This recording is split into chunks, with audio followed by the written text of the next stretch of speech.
Have you ever noticed something strange about wealthy people? Not all of them drive expensive cars. Not all of them wear luxury watches. And, surprisingly, many of them don't even earn the highest salaries. Yet somehow their money keeps growing faster than everyone else's. Now imagine this. It's a Tuesday afternoon. You're at work. Maybe you're answering emails. Maybe you're sitting through another meeting that could have been an email. Maybe you're counting the hours until Friday. While you're doing that, somewhere in the background, your investment account is quietly making money. No effort, no overtime, no boss, no alarm clock, just growth. And one day, something incredible happens. Your investments generate more money than you personally contributed. Then eventually they start generating more than you save. And for a small number of people, they even start generating more than their annual salary. That's the day money starts working harder than you do. And today, I want to show you exactly how that happens.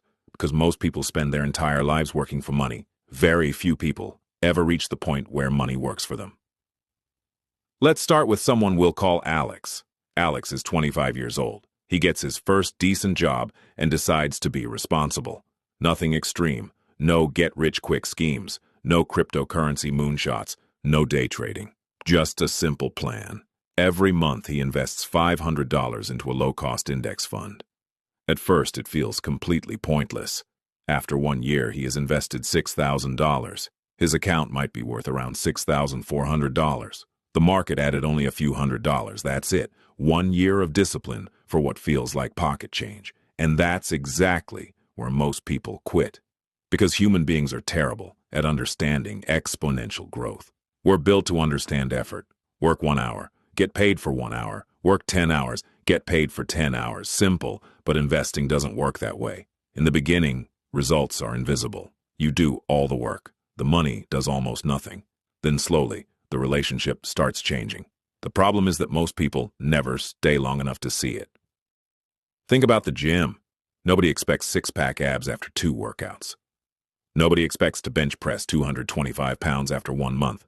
Everyone understands that physical fitness takes time, but when it comes to investing, people expect life-changing results immediately, and when they don't get them, they assume the strategy doesn't work. The strategy isn't broken, their expectations are.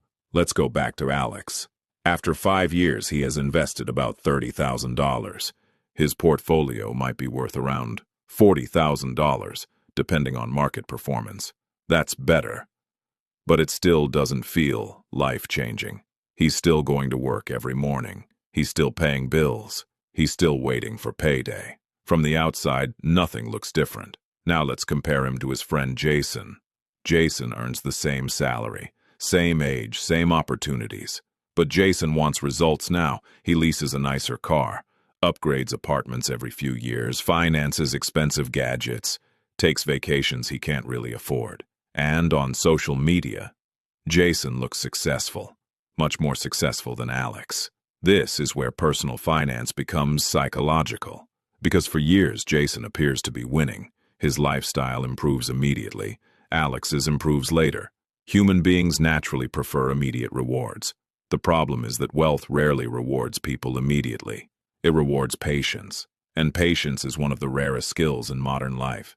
Fast forward another decade. Alex is now 40. He never became a stock market genius.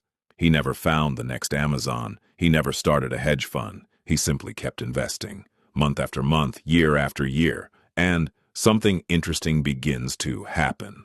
The portfolio becomes large enough that market growth starts making a noticeable difference. A good year in the market might add $15,000, then $20,000, then $30,000. And suddenly Alex realizes something. His money is contributing almost as much as he is. This is the turning point. The moment most people never reach, because before this point you are carrying the entire load. After this point, your investments begin sharing the work, and eventually they begin doing most of it. Think about a snowball rolling downhill. At first it's tiny, you have to push it. Every inch requires effort, but as it gets larger, it becomes heavier. Then gravity starts helping. Eventually, the snowball becomes so large that it no longer needs your strength. Momentum takes over. Money works the same way. The hardest part isn't becoming wealthy. The hardest part is surviving, long enough to let compounding do its job. Let's look at some numbers. Imagine you have $50,000 invested. A 10% market return generates roughly $5,000. Nice, but not life-changing. Now imagine you have $500,000 invested. That same return generates $50,000 without changing your strategy, without investing more hours, without learning new skills.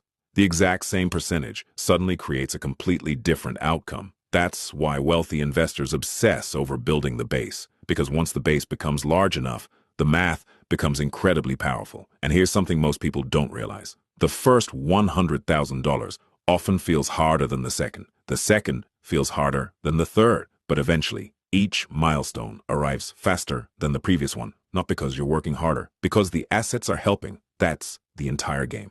Most people focus on increasing effort. Wealthy people focus on increasing leverage. Now here's where things get really interesting. Imagine two people.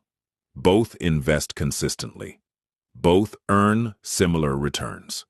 But one starts at age 25. The other starts at age 35. Only 10 years apart. Not 20, not 30, just 10. Yet the difference at retirement can be enormous. Why? Because compounding doesn't grow in straight lines. The later years matter most. Every year you delay investing isn't just 1 year lost, it's multiple future years of growth that never happen. That's why time is the most valuable asset in investing. Not intelligence, not stock-picking ability, not luck, time. The good news: you don't need perfect timing. You don't need to predict recessions. You don't need to know what the market will do next year. You simply need to stay invested long enough. And that's harder than it sounds. Because markets don't move smoothly. Some years feel amazing. Others feel terrible. There will be crashes, corrections, bear markets, headlines predicting disaster, experts warning about the end of everything. And every time, people panic. Every time, some investors quit. Every time, someone sells at exactly the wrong moment. The funny thing is that market declines are often when future wealth is quietly being created. The investors who become successful aren't usually the smartest. They're often just the ones who stayed. That's it. They remained in the game. And remaining in the game is surprisingly difficult because your emotions constantly try to convince you otherwise. When markets fall, fear tells you to sell. When markets rise, greed tells you to take unnecessary risks. When friends appear richer than you, comparison tells you to spend more. Personal finance is often less about math and more about behavior. The math is simple. The behavior is hard. That's why two people can read the same books, earn the same income, and get completely different results. One stays consistent. The other doesn't. One thinks long-term. The other reacts emotionally. One builds assets. The other builds appearances. And over time, the gap becomes enormous. Now here's my favorite part. Most people think financial freedom happens when you stop working. I don't. I think financial freedom begins much earlier. It begins the moment you realize your money is no longer completely dependent on your labor. The moment your investments generate meaningful growth. The moment a good month in the market equals weeks of your income. The moment you understand that every dollar you invest today might be working for decades. That's when your relationship with money changes. You stop seeing investing as sacrifice. You start seeing it as ownership. You stop asking, how much can I spend? And start asking, how many assets can I own? Because assets are employees that never quit. They don't complain. They don't ask for raises. They don't take vacations. They simply keep working year after year, decade after decade. And eventually, if you give them enough time, they can accomplish more than your paycheck ever could. So here's the big takeaway. The day your money starts working harder than you isn't a lucky day. It isn't a secret reserved for millionaires. It isn't something that suddenly appears overnight. It's the result of thousands of small decisions repeated consistently over a long period of time. Investing when it's boring. Investing when it's inconvenient. Investing when nobody around you cares, because one day the math catches up. And when it does, something remarkable happens. You realize that every contribution mattered. Every boring month mattered. Every year of patience mattered. The money was working the entire time. You just couldn't see it yet. And that's the part most people miss. The magic isn't when compounding starts.